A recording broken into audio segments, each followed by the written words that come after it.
Un camino al más allá. Terapias alternativas y holísticas para armonizar y sanar tu cuerpo, tu mente y tu alma, con la conducción de la licenciada Fabiana Miliara.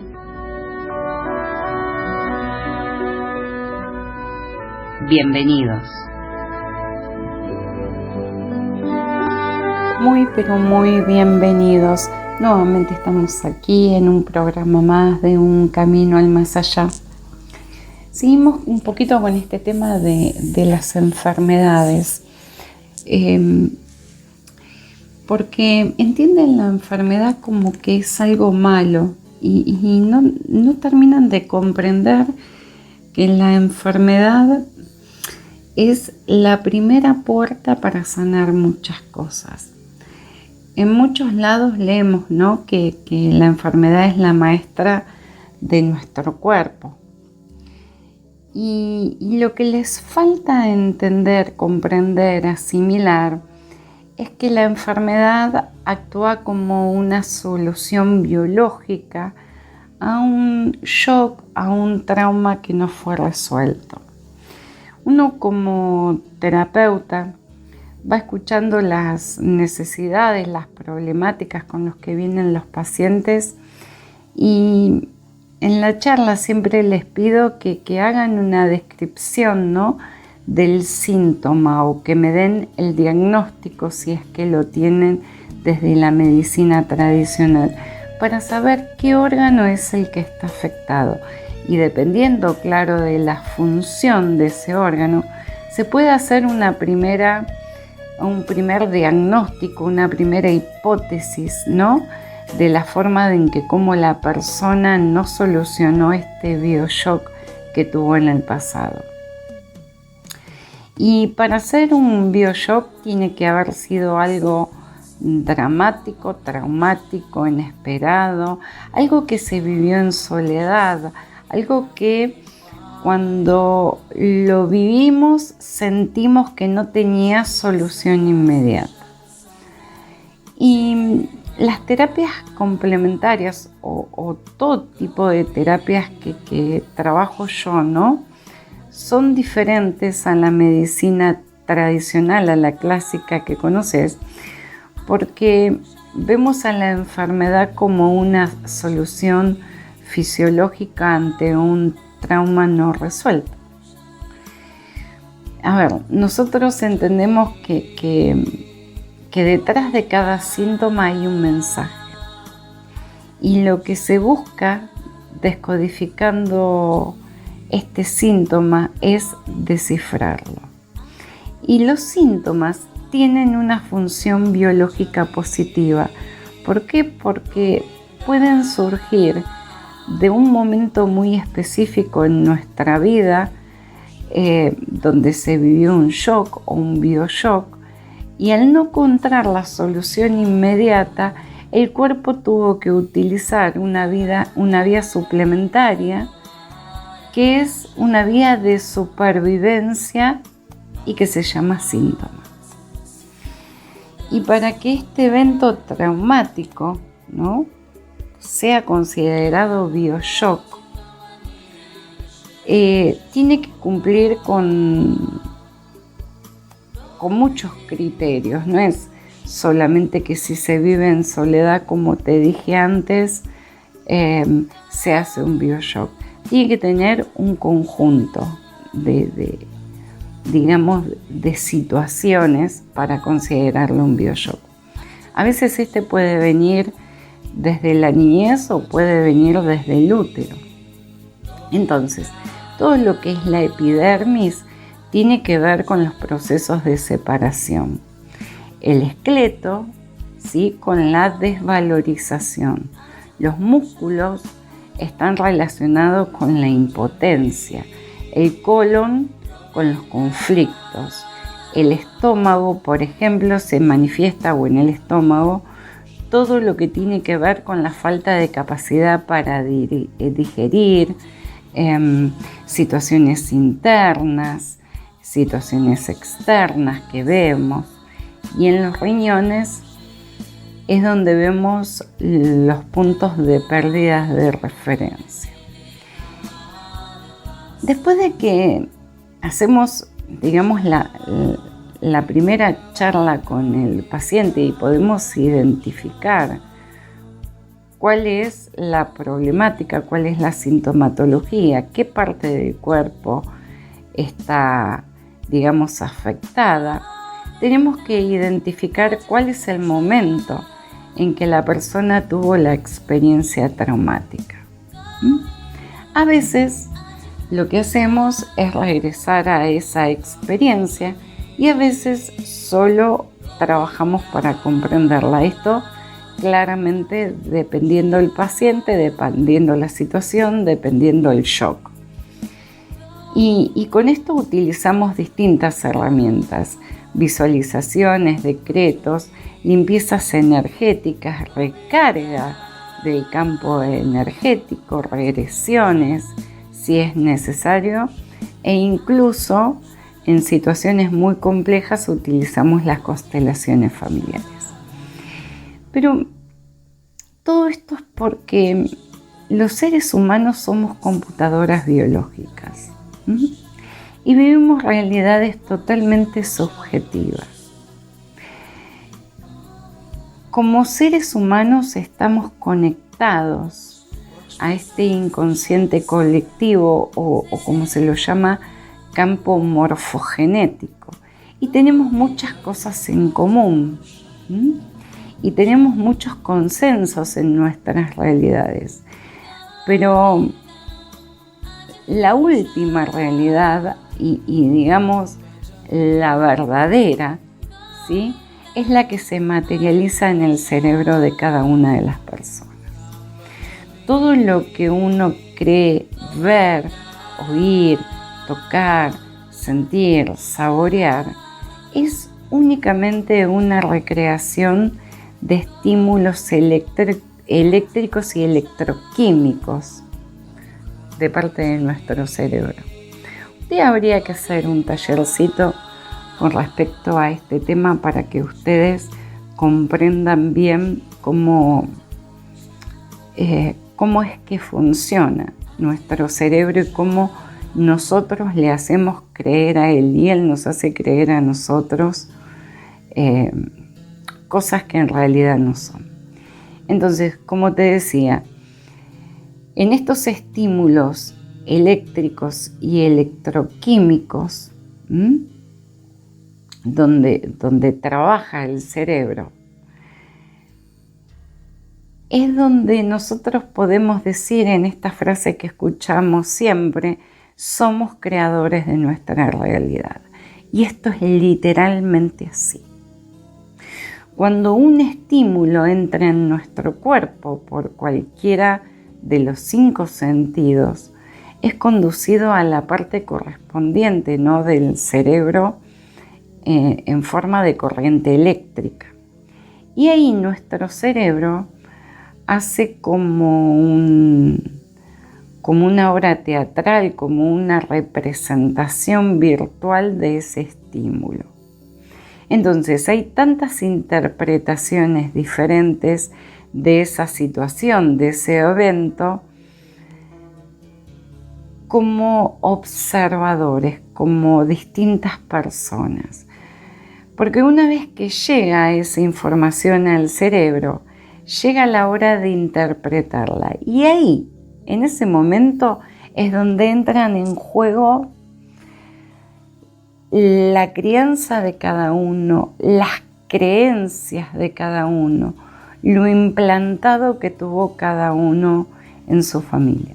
Fíjate que hay familias muy light, que nunca tienen problemática de nada, y hay familias que vienen arrastrando generación en generación casi las mismas problemáticas o los mismos síntomas.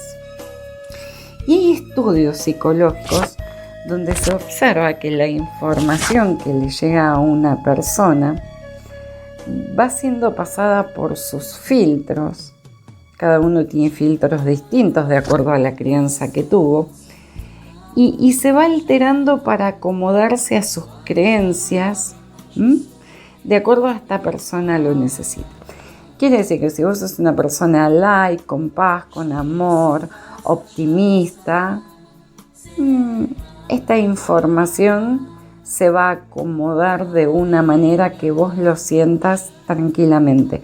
Ahora, si vos sos una persona pesimista, depresiva y demás, vas a tener pocos filtros y la información se va a acomodar para hacerte ruido. Entonces, cuando esto se empieza a mezclar en el filtro y se saca un poco de acá, un poco de allá, se pone del otro lado, ¿sí? Es para que encaje en la forma de pensar de cada uno. Pero Fabi, yo siempre pienso así. Claro, porque tu cerebro está acostumbrado así. Fíjate que hay personas que hasta le das una noticia re buena, una noticia bomba, y te dicen, qué bueno. O sea, no lo viven de la forma que lo tienen que vivir, que lo tienen que expresar, que lo tienen que procesar y que lo tienen que filtrar.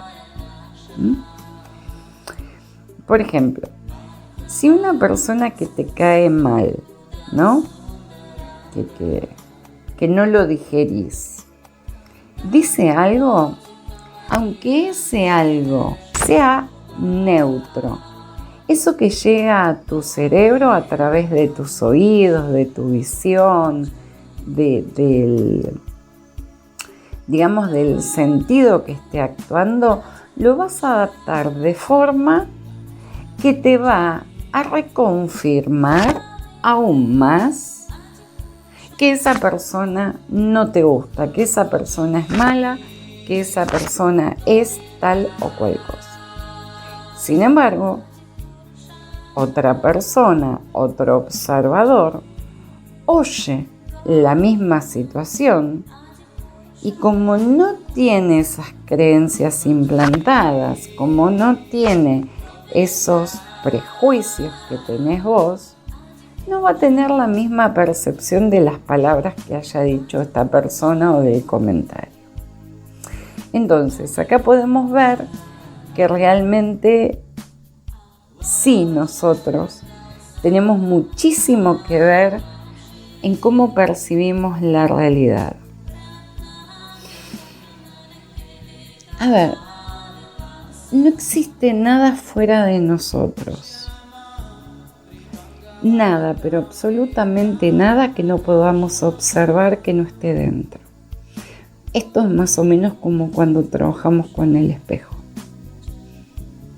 Esto significa que cualquier cosa que yo percibo, lo hago porque tengo una base de datos interna y que puedo reconocer esa cosa, esa persona y que puedo interpretarla. De manera de que cuando uno ve una actitud en otra persona, realmente lo reconoce porque lo tiene dentro de sí mismo, todo eso que ve, o lo tuvo.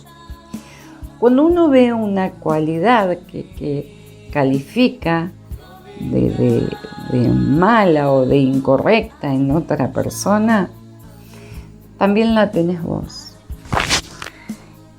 Y así,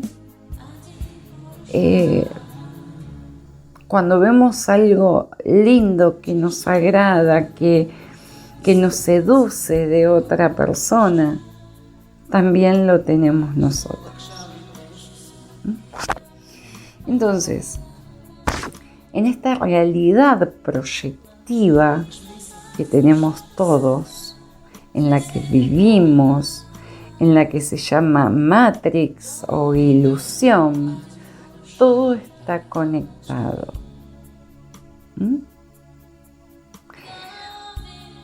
Y cuando vos observás en otra persona, te estás observando.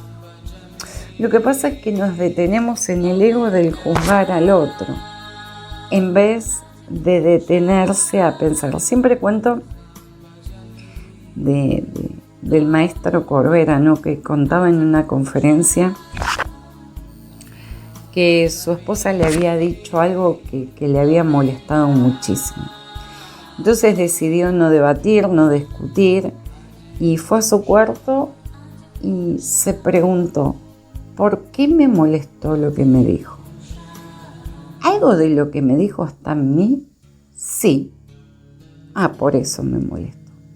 Entonces ahí comprendió, más allá de que es un profesional que nos enseña a todos, comprendió fehacientemente que cada cosa que le molestaba estaba en él. Por ejemplo, si hay 3 personas, ¿no? Y están hablando con una cuarta. Esa cuarta se va y los otros 3 empiezan a hablar de la impresión que le causó esa persona que se fue, de lo que le pareció, de cómo le cayó. Va a haber 3 versiones diferentes. Uno lo puede ver inteligente, otro lo puede ver colgado, otro le puedo ver con mala energía, otro poco optimista. Pero siempre veo en el otro lo que está en mí. Muchas personas se quejan, ¿no?, del sistema de salud, o de abogados, o de comerciantes, de gente con quien, médicos, de quien interactúa en el exterior. Porque me hizo esto, esto y esto, porque me dijo esto y esto y esto. Y si vos escuchás a esa persona, actúa en su vida de la misma manera que dice que actuaron con ella. Por eso es tan importante comprender cómo nos afecta lo exterior y qué filtro ponemos nosotros para que esto se programe como un shock biológico y cause sintomatología hasta una enfermedad. Cuando uno va comprendiendo todo esto de que la enfermedad es la maestra, ¿no?, de que la enfermedad viene a dar una solución, cuando uno comprende que cuando tuvo ese shock biológico, el cuerpo estaba en estado de alerta, en su expresión máxima, entonces no puede presentar sintomatología, y que después, transcurrido el tiempo, días, meses, años, el cuerpo entra en reparación de esa situación y entra en estado de vagotonía. Y ahí empieza la sintomatología física. Pero el filtro mayor, antes de que esto llegue procesado a nosotros, indiscutiblemente es lo que pensamos y cómo lo pensamos. Ahí es, cómo lo pensamos. ¿Qué se pensaba en mi familia? ¿Qué se hablaba en la mesa de mi casa? ¿Qué decía mi mamá cuando se iba mi tía? Esas son preguntas claves, básicas, que te van a ayudar en el comportamiento de cómo fue el núcleo, de cómo percibiste con tus 5 sentidos lo que era el otro, o lo que había que hacer cuando el otro se fuera, o lo que había que hacer con el otro cuando me contestaba mal o cuando me despreciaba. Cuando vos empezás a pensar de una forma diferente, cuando vos elegís cómo querés pensar, claramente todas estas situaciones desaparecen de tu vida. Pero primero tengo que reconocer, tengo que hacer un trabajo, hacerlo por escrito. ¿Me comporto igual que mi madre, que mi hermana, que mi abuela? ¿Cuáles son las mismas cosas que se repiten? ¿Pienso así porque es lo que escuché toda la vida? ¿O pienso así porque yo elegí pensar así? Cuando vos vas indagando en tu interior y vas como tachando crucecitas, te vas quedando con la percepción de que todo fue implantado y repetido. Y con esa percepción es el momento de decir, bueno, con esto, ¿cómo quiero ser? Con esto, ¿cómo quiero actuar? Con esto, ¿cómo quiero contestar? ¿Cómo quiero? Pero muy en el aquí y ahora, trabajalo para que la mente no te juegue una mala pasada. Verdaderamente tenemos la cabecita que queremos tener. Pero Fabi, si esto es transgeneracional, si esto es de mis ancestros, no es lo que yo quiero tener, es lo que llevo arrastrado por ellos. Sí, claro, hasta ahí vamos bien, pero si me estás escuchando o si ya estás haciendo terapias conmigo, ya este patrón tiene que estar dejado de lado.